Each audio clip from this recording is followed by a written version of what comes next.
TikTok এবং লাইকিতে video তৈরি করার সুবাদে জনপ্রিয়তা পেয়েছিলেন মামুন। পেয়েছিলেন টিকটকার মামুন উপাধিও। তার ফ্যান বেস মূলত উঠতি বয়সের তরুণ তরুণীরা।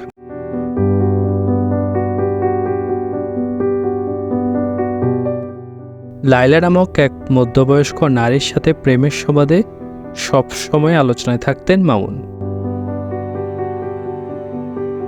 বহুবার মামুন এবং লায়লার নানা বিতর্কিত কর্মকাণ্ড সামনে আসলেও সম্প্রতি একটি ঘটনা দেখেই অবাক। লায়লা ধর্ষণ মামলা করলেন তার প্রেমিক মামুনের বিরুদ্ধে। সুপ্রিয় দর্শক, একবার ভেবে দেখুন, মামুন ও লায়লা প্রকাশ্যে লিপ্টুকদার করলেও এই সমাজ তাদের বিরুদ্ধে আঙুল তুলেনি। এমনকি আমরা তাদের ভিডিও দেখে তাদেরকে প্রতিনিয়ত সমর্থন দিয়ে গেছি।